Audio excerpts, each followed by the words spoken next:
নমস্কার বন্ধু, কেমন আছেন সবাই? আজ আবার চলেছি নতুন একটা ডিমের রেসিপি নিয়ে। চলো ঝটপট আমরা রেসিপিটা দেখে নিই। এই রেসিপিটা বানানোর জন্য আমি ডিম নিয়ে নিয়েছি, ডিমগুলো খুব ভালো করে সিদ্ধ করে নিয়েছি। চলো রেসিপিটা শুরু করি। এই রেসিপিটা বানানোর জন্য আমি প্রথমে কড়াইয়ে তেল দিয়ে দিচ্ছি।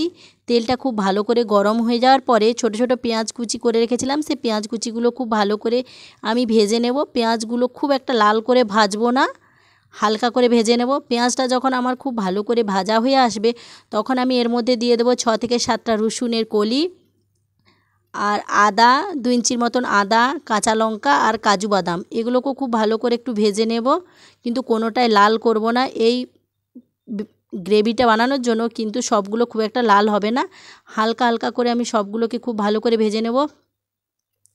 সবগুলো খুব ভালো করে আমার ভাজা হয়ে গেছে। এরপরে আমি এগুলোকে খুব ভালো করে একটা প্লেটের মধ্যে তুলে নেব।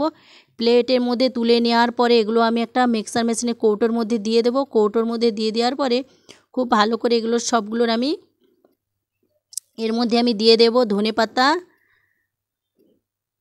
সবগুলো খুব ভালো করে একটা আমি পেস্ট বানিয়ে নেব। এগুলোর আমি পেস্ট বানিয়ে নিয়ে চলে এসেছি। ততক্ষণ আমি চলো মশলাটা রেডি করে নিই। মশলাটা রেডি করার জন্য কড়াইতে আমি তেল দিয়ে দিয়েছি। তেলটা খুব ভালো করে যখন গরম হয়ে যাবে তখন গোলমরিচ, গোটা জিরে, দারচিনি আর লং, এলাচ সবগুলো খুব ভালো করে দিয়ে দেবো। সবগুলো যখন খুব ভালো করে গরম হয়ে যাবে তখন আমার ওই পিষে রাখা পেস্টটা আমি কড়াইয়ের মধ্যে দিয়ে দেবো। কড়াইয়ের মধ্যে দিয়ে দেওয়ার পরে খুব ভালো করে মশলাটা আমি কষিয়ে নেব। এইভাবে মশলাটা খুব ভালো করে সুন্দরভাবে কষিয়ে নেব। মশলাটা কিছুক্ষণ কষিয়ে নেওয়ার পরে আমি এর মধ্যে দিয়ে দেব স্বাদ মতন অল্প নুন। নুনটা দিয়ে খুব ভালো করে আরও মিক্স করে নেব। মশলাটা খুব ভালো করে ঢাকা দিয়ে খুব ভালো করে সুন্দরভাবে আমি মশলাটা আমি কষিয়ে নেব। ঢাকা আমি দিয়ে দিয়েছি।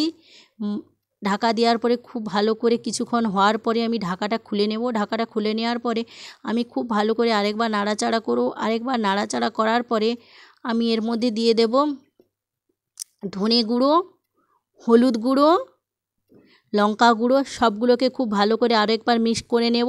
সবগুলো খুব ভালো করে আমি মিক্স করে নিয়েছি। সবগুলো যখন আমার খুব ভালো করে মিক্স হয়ে যাবে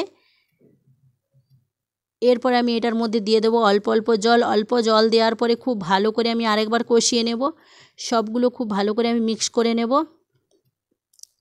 মশলাটা ততক্ষণ আমার রেডি হচ্ছে, ততক্ষণ আমি ডিমগুলোকে খুব ভালো করে ভেজে নেব। ডিমগুলো খোলা ছাড়িয়ে নিয়েছি, তার মধ্যে দিয়ে দিয়েছি। দিয়ে দেওয়ার পরে খুব ভালো করে ডিমগুলোকে আমি একটু ভেজে নেব। এর মধ্যে দিয়ে দেবো আমি লঙ্কা গুঁড়ো, হলুদ গুঁড়ো। ছুরির সাহায্যে খুব ভালো করে আমি ডিমগুলোর গায়ে একটা দাগ দাগ করে নিয়েছি।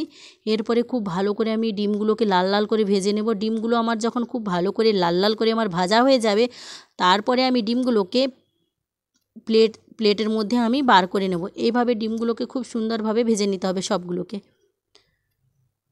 খুব সুন্দরভাবে দেখো ডিমগুলো ভেজে নিচ্ছি। এইভাবে ডিমগুলোকে গায়ে দাগ করে কেটে নিতে হবে। খুব ভালো করে মশলাগুলো ভিতরে চলে যাবে। দেখো আমার মশলা খুব ভালো করে রেডি হয়ে গেছে, ডিমগুলোও ভাজা হয়ে গেছে।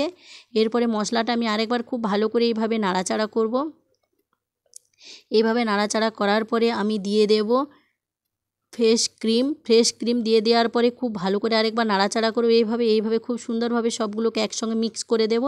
সবগুলো মিক্স করে দেওয়ার পরে খুব ভালো করে আমি একবার ফুটিয়ে নেব। এগুলো ফুটিয়ে নেওয়ার পরে এর থেকে খুব সুন্দর একটা কালার বের হবে, দেখতেও সুন্দর হবে, কালারও খুব সুন্দর বের হবে। এরপরে আমি এর মধ্যে দিয়ে দেবো আমি অল্প দই।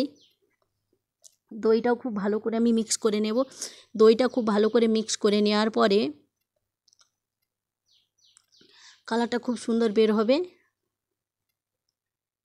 এরপরে আমি দিয়ে দেবো ওপর থেকে ভেজে রাখা জিরে গুঁড়ো আর গরম মশলা, কসুরি মেথি।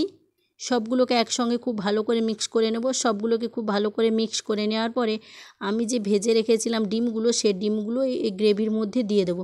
দিয়ে দেওয়ার পরে খুব ভালো করে আমি ডিমগুলো দিয়ে দেবো। ডিমগুলো দিয়ে দেওয়ার পরে খুব ভালো করে আরেকবার নাড়াচাড়া করে নেব।